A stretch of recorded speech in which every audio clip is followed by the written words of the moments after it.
What is next for Iran's supreme leader Ayatollah Ali Khamenei?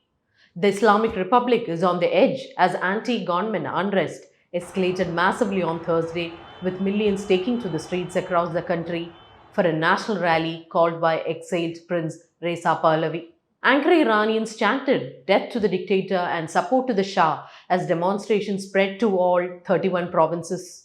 They set buildings on fire, cheered as the statue of former senior Revolutionary Guards al-Quds force commander Qassem Suleimani was pulled down, showing their anger at the policies of the regime that caused their currency to collapse and economy to shatter. The state didn't sit idle either. Iranian state media broke its silence on Friday over the protests, alleging terrorist agents of the US and Israel were responsible. It also said there were casualties without elaborating. The regime also hit the protesters with a nationwide internet blackout, obstructing the flow of information from the nation. That brings us to the future of the Islamic Republic and its supreme leader.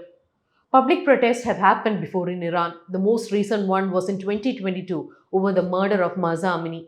But the atmosphere in Iran is tense and different this time. What began as a protest by Basaris soon drew regime loyalists from the cities of Mashhad and Aum, both strongholds of the Islamic Republic. Even those who aligned with the leadership earlier have now joined the protest against rocketing inflation. What's next for Khamenei may be hard to predict, but it doesn't look good at all, since the ruling class has already alienated the mass. The gap between the elite and the people is too wide after those in power enrich themselves to corruption. Khamenei, however, is fighting back. Protest is different from riot. Talking to rioters is useless and they must be put in their place, he instructed his militia. But the tide of public anger continues to swell and the fear has switched sides. The supreme leader is aware of the reality and is said to be taking extreme steps.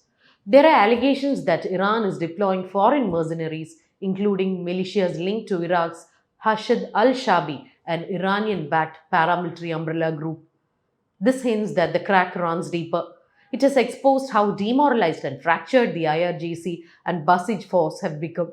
There were reports of a leaked audio recording attributed to Ahmad Reza Radan, the regime's police chief.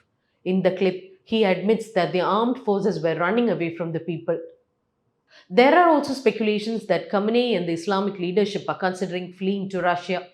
The Ayatollah could escape into Vladimir Putin's arms if the growing national unrest spreads to his closest protectors.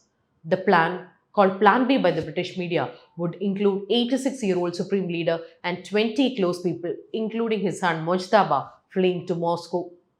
Multiple Russian aircrafts were also seen landing in Tehran early this month. And the million-dollar question: if push comes to shove, will the US intervene? President Donald Trump has stated that the US was ready to act in support of the protests. I've warned them that if they do anything bad to these people, we are going to hit them very hard. I've said it very loud and very clear. That's what we are going to do, Trump told Fox News on Thursday. This may sound like the US could intervene, but geopolitical experts say it's more likely aimed at injecting economic anxiety and political volatility than signaling imminent military action. For more updates on the Middle East, visit the microsite on the Week's website.